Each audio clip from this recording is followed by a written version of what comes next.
In our top story tonight, you know how it's the dream to make a six-figure salary without doing any work? Well, George Santos has figured it out. It seems his elaborate scheme this whole time has been to tell an ass ton of lies, get elected anyway, and then voluntarily step down from all his committee assignments until he can clear everything up. And here's live footage of him trying to clear everything up.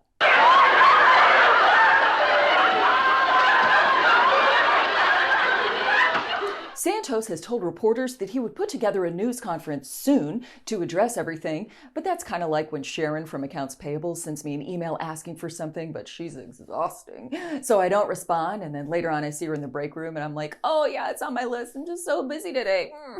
And hope that she forgets, and then I, like George Santos, can just sit at my desk doing a Wordle instead of the job I was hired to do. The dream. The guy who attacked Paul Pelosi says he's only sorry that he didn't do worse. His lawyer responded with, "Can I have a quick moment with my client, please? Thank you. I need you to shut the fuck up, okay? It's my anniversary tonight, and I'm supposed to go out with my wife, and now I gotta change my whole legal strategy because of you. Is this fun for you? Is it fun for you to fuck up my day?" Trump is having trouble raising funds for his 2024 presidential campaign. And I'm not sure why. He's got a really good, clear message. Vote for me. I lost last time, but it was rigged, so I won. But if you vote for me this time, it won't be rigged unless I lose. Then it will be. Please donate. I mean, it's so punchy. Donald Trump is also suing Bob Woodward for publishing their interviews. Dude, Bob Woodward's entire career is talking about presidents on tape. That's his whole deal. Bob Woodward does not have casual chats with public figures while just happening to have a tape recorder going. If you're dumb enough to tell your deep, dark secrets to the guy who brought down Nixon, that's on you. Joe Biden is having a tricky week. He's got classified documents stuck to his shoe like toilet paper, and he's got a tough negotiation to hammer out if he wants to keep the government from shutting down. But he's not the only world leader who has it bad. For more, let's head across the pond with our Chief British Correspondent, Matt Johnston. Now, Matt, what's going on with the new Prime Minister, Rishi Sunak? Hi, Andrea. That's right. A new poll has shown Rishi Sunak has a favourability rating of -29 amongst the British public, which shouldn't be that much of a surprise, as it's the only time the British public have been asked about having Rishi Sunak as Prime Minister.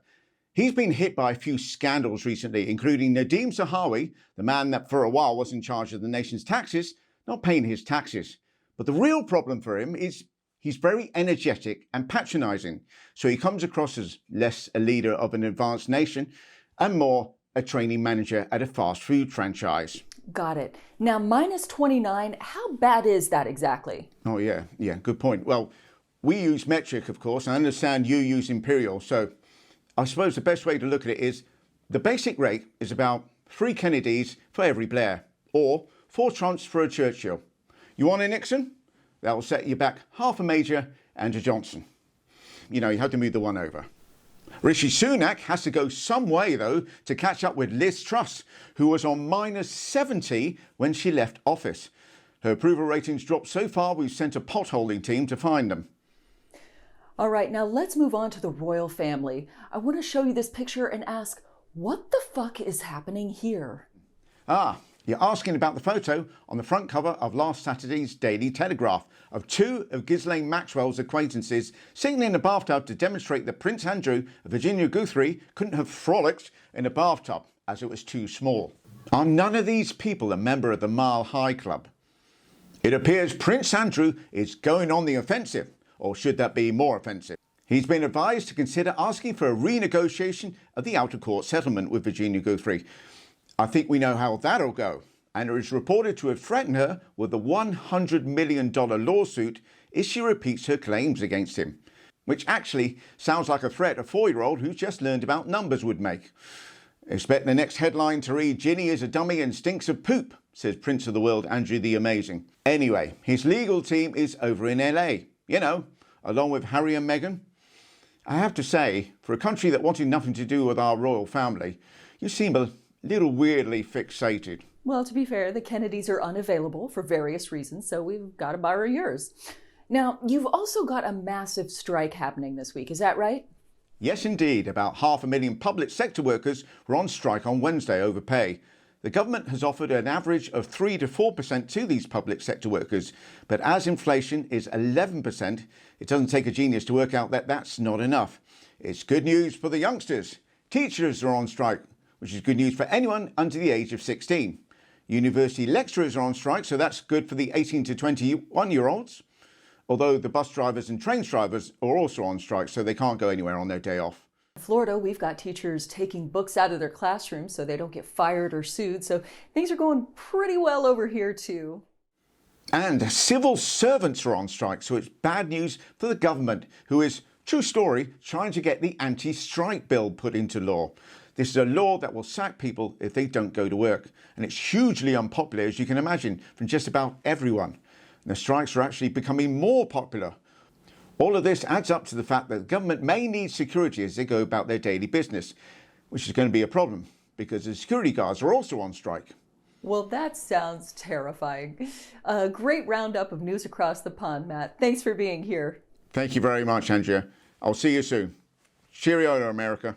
If you love our Chief British Correspondent as much as we do, then we've got some great news. Starting next week, we're launching a podcast. Matt Johnston and I will be sharing our country's respective shit shows with your ears on A Very Special Relationship. More details to come next week. In a new interview, Matt, got any coat Gaetz, assured readers that he was not, quote, some Lord of the Flies nihilist. While it is true that Gaetz lacks the high moral standards of any of the characters in Lord of the Flies, it's weird that his first thought about his possible abuse of power went straight to an island of unsupervised children. Controversy online after mega YouTuber Mr. Beast paid for 1,000 people's eye surgeries. Some have suggested that relying on benevolent YouTubers instead of an actual functioning healthcare system might be somehow bad? Not really sure how. I mean, instead of just going to the doctor and getting what you need, all you have to do is make a video where you cry, tag the richest YouTuber you can think of, go viral, and then go to the doctor and get what you need. It's not that hard if you have a ring light. Marie Kondo, who has gone from sparking joy to shoveling toys, admits her house is a total mess since having her third child. Wait, it took you 3 kids to finally give up? I threw in the towel the minute I got morning sickness. If you live in Central Texas, there's a good chance that your asshole was puckered watertight this week as an ice storm came through. It appears that the frosty chill is headed northeast, and Punxatawny Phil predicts 6 more weeks of winter. But we here at the Friday Fenix believe in an ounce of prevention, so here are some suggestions on how to keep warm. First of all, pile on them kitties. Now is a great time to adopt a couple dozen cats to provide extra insulating layers while you try to sleep diagonally because they won't move and they're on all the goddamn pillows.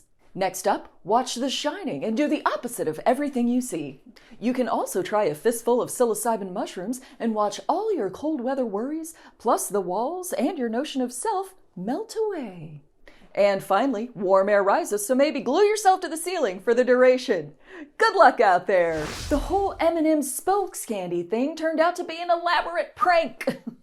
Look, it's like week 3 of this whole fiasco. Can someone please just tell me which M&M I'm supposed to be sexually attracted to? A new study concludes that it would be cheaper to build an all-new renewable infrastructure than to keep running existing coal plants. We expect capital D secret R Joe Manchin to introduce legislation designating coal barons as an endangered species. In other dead dinosaur energy news, Exxon Mobil made $6 million every hour last year, according to their latest earnings report. Yay! I think we all feel really good about that, don't we? Nice job, Exxon Mobil. Not being able to afford to drive to our niece's christening in the next town over was totally worth it. Now go do some donuts in your yachts, you rapscallions. After laying off 12,000 employees, Google CEO announced that top executives would get a reduced annual bonus this year. This one hits hard, as one Google executive complained on Reddit. Are you kidding me? With these yearly bonus reductions, how am I to support a wife and kids, 2 mistresses, an addiction to porn and cocaine, with only a $250K salary? What about the essential cosmetic surgery for the mistresses? Legal fees defending my erratic behavior when the coke dries up? I'm seriously considering selling my $3 million in stocks and moving on. Tom Brady is actually retiring this time. Reach for comment, Gisele Bündchen said, Oh, now he wants to retire. Now, right this minute, huh? That's super interesting. Brady already has a $375 million deal with Fox to become an analyst, which is way more than he made in the NFL, to which Gisele Bündchen flipped over a table and threw a main vase through a plate glass window. She's got a tight spiral. A Dutch company wants to make sweaters out of human hair.